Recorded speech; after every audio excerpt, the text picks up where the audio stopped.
वहीं प्रधानमंत्री मोदी आज हरियाणा दौरे पर है। हरियाणा में पीएम मोदी ने कई परियोजनाओं की शुरुआत की। हिसार से अयोध्या जाने वाली फ्लाइट को भी हरी झंडी दिखाई।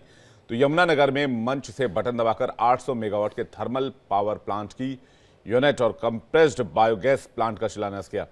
इसके साथ ही 1070 करोड़ से बने रेवाड़ी बाईपास का उद्घाटन किया। इससे दिल्ली से नारनौल तक का सफर अब 1 घंटे कम हो जाएगा। इस दौरान पीएम मोदी कांग्रेस पर जमकर बरसते नजर आए। पीएम मोदी ने वक्फ कानून में बदलाव को लेकर भी कांग्रेस को घेरा। उन्होंने कहा कि कांग्रेस सिर्फ वोट बैंक की राजनीति करती है।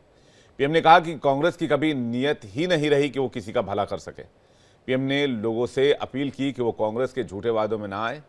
पीएम मोदी ने कांग्रेस पर बाबा साहेब अंबेडकर का अपमान करने का आरोप भी लगाया। कांग्रेस ने बाबा साहब आंबेडकर ने जो सपना देखा था, सामाजिक न्याय के लिए संविधान में जो व्यवस्था की थी, उसको भी पीठ में छुरा भोंककर उस संविधान के उस प्रावधान को तुष्टीकरण का माध्यम बना दिया। अभी आपने भी समाचारों में सुना होगा, कर्नाटका की कांग्रेस सरकार ने टेंडर में भी अब एससी, एसटी, ओबीसी के अधिकार छीन करके धर्म के आधार पर आरक्षण दे दिया।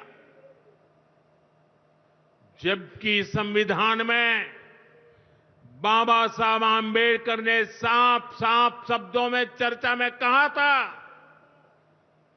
कि संविधान में कतई धर्म के आधार पर आरक्षण की व्यवस्था नहीं की जाएगी।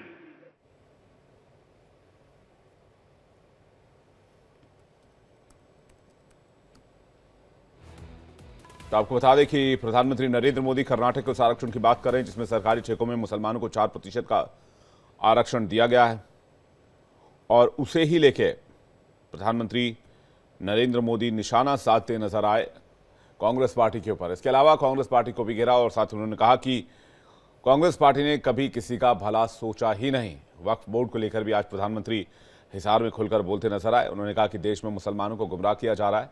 अगर वक्फ बोर्ड अपनी जिम्मेदारियों को सही तरीके से निभाता, वक्फ की लाखों एकड़ जमीन का सही इस्तेमाल होता, तो आज मुसलमानों को पंचर लगाने के लिए मजबूर नहीं होना पड़ता।